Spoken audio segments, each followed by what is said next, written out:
Are there any senators in the chamber who wish to vote or change a vote?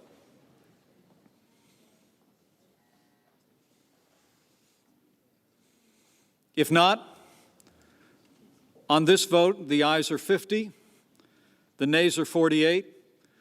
The nomination of Brett M. Kavanaugh of Maryland to be an Associate Justice of the Supreme Court of the United States is confirmed. Mr. President, Majority Leader. I ask consent the motion to reconsider be considered made and laid upon the table, and the President be immediately notified of the Senate's action. Without objection. I suggest the absence of quorum. Sergeant-at-Arms will restore order in the gallery. The clerk will call the roll. Mr. Alexander.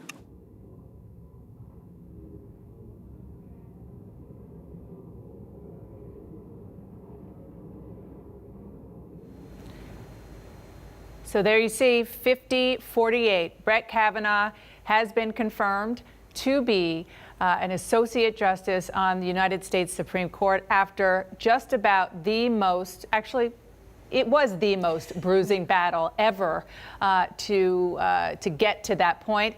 But he made it with only one vote to spare, effectively. The reason it's 50-48 is because one senator, the lone Republican senator who said she was going to vote no, didn't formally make that vote out of respect for another Republican who wanted to vote yes, but is walking his daughter down the aisle there. So there was some Republican comedy, if you will, there. Incredibly historic moment. And I want to again get back to Phil Mattingly, who was in the gallery as this vote started to take place. Phil, go ahead with what you were reporting. Yeah, I was just talking about the numbers of protesters. And Dana, this happens often in contentious votes. I think you make a really good point. I've covered a lot of confirmation battles. I've covered a lot of legislative battles. I'm not sure I've ever seen anything this heated, this bare-knuckled, an issue or a confirmation or an individual that by the end of it, nobody really felt like they won. Everybody felt like things were in a bad place. Now, there's no question about it in terms of victories and the who won and the who lost. For Republicans, for Senate Majority Leader Mitch McConnell, for the president, this is a monumental moment. This tilts the bent of the Supreme Court for generations to come, and that is enormous. It's part of Mitch McConnell's plan with White House counsel Don McGahn to completely reshape the federal judiciary, something they've done in spades over the course of the last year and a half or so. But I think more broadly, when you look beyond this, I was struck not just by the protesters, which again we see quite often, but by the final two speeches that we heard before the vote by Democratic leader Chuck Schumer, by Senate Majority Leader Mitch McConnell. Chuck Schumer going down a litany of reasons why he didn't believe Brett Kavanaugh was suited for the court, both on record and because of the allegations, and then making a point-by-point request to people watching. If you don't like this aspect of what happened, if you don't like that aspect of what happened, vote. He said it repeatedly over and over again, basically calling on people to vote if they had a problem with this. And then Mitch McConnell immediately followed. And while he once again, as he's done weeks on end, went through why he believed Brett Kavanaugh was just a good justice for the court, not just a good justice for the court, but perhaps one of the best ever nominated, he made the point that voting yes or getting through this process could, in his words, lead to a brighter day later. And he talked about what's happened over the course of the last 3 weeks as one of the darker periods of the Senate. Multiple times over the last couple of weeks, Dana, he's referred to the McCarthy era and tried to make parallels to that. You take those two speeches and you see how diametrically opposed they are on the nominee, on the issues, on the conversation that's happening right now, and it just underscores the fact that the Senate right now is not in a great place. And while there is certainly a new justice, there is certainly a confirmation that has occurred, there are a lot of things that need to happen going forward to try and bring people back together after what just happened. Absolutely, Phil. Thank you so much for that reporting, all of your reporting, keeping everybody honest and ahead of the game on everything going on up there with our whole Capitol Hill team. And, you know, so much, we're back with our panel now, so many times we cover stories in Washington that people don't know about, people don't care about. Look at those pictures. That is right outside the Supreme Court. We saw the pictures, and we'll see as we discuss the shot get wider. You see how many people are there, pro and con. Right. The con are the loudest, probably right now, which is the way it works.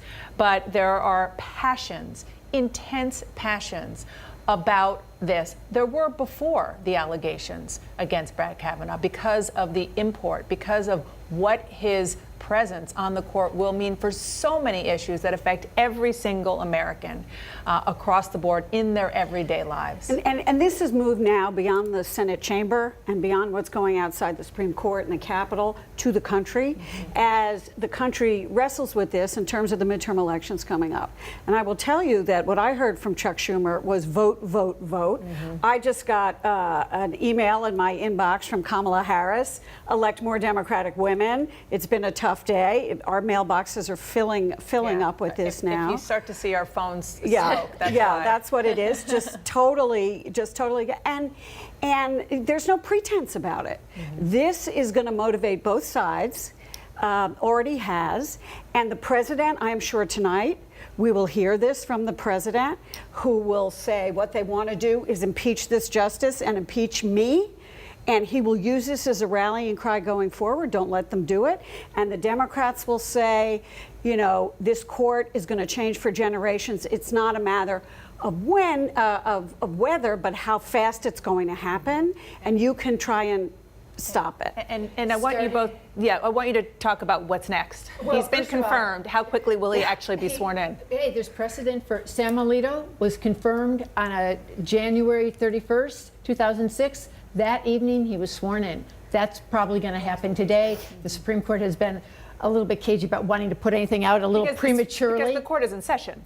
Well, they come in. It's Saturday, but they're no. I mean, what I mean is, it's after the 1st of October. Yeah. Yes, and in fact, they're off for Columbus Day. But on Tuesday, when you go into the Supreme Court, you will see him sitting up on the bench on your far right, where that empty seat had been all last week when the justices met without their 9th member.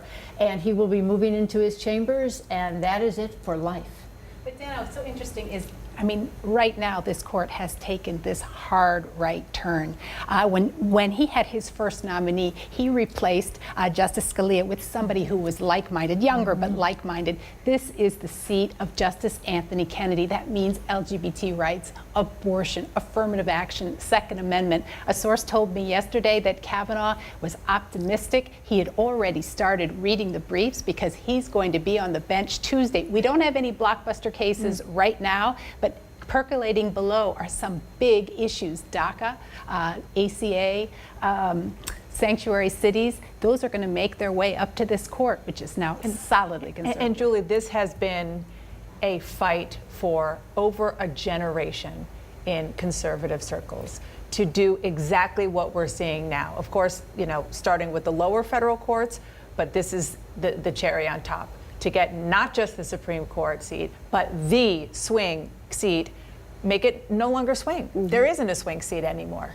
Right, absolutely. And I mean, it's a little bit ironic given how many reservations some Republicans had initially about President Trump when he was candidate Trump, that he is the president who has finally accomplished this. I mean, it has been a generational fight. There's been this, very aggressive and meticulously planned campaign led by the Federalist Society. Don McGahn is now the White House counsel. He is very closely aligned and looped in with all of those people. Brett Kavanaugh is part of that circle of people as well. They have, planned this out very carefully. And it's not just the Supreme Court either. As Phil was alluding to earlier, this is Mitch McConnell's, this has been his agenda for a long time, to really try to get as many conservative judges on the courts below the Supreme Court as possible to sort of feed that pipeline. It's not something that Democrats have done. It's not something that Democratic voters have been as focused on, frankly, as the Republican-based voters. But I think this is, I think that was what I was going to say. Yes. I think that may change. I mean, there was a lot of talk during this confirmation battle about that it wasn't fair. Republicans made the point privately and publicly to try to make Brett Kavanaugh answer for all of the sins that of all of the assailants of these women who are coming forward and saying they had these complaints, they had these things happen to them, and that may have been true. It was a confirmation fight over him and whether he was appropriate for this seat. But you better believe that in this debate that's going to go on in the next few weeks running up to the midterm elections, it is going to be a proxy fight, and this is going to become a real issue, I think, animating Democrats as well as Republicans.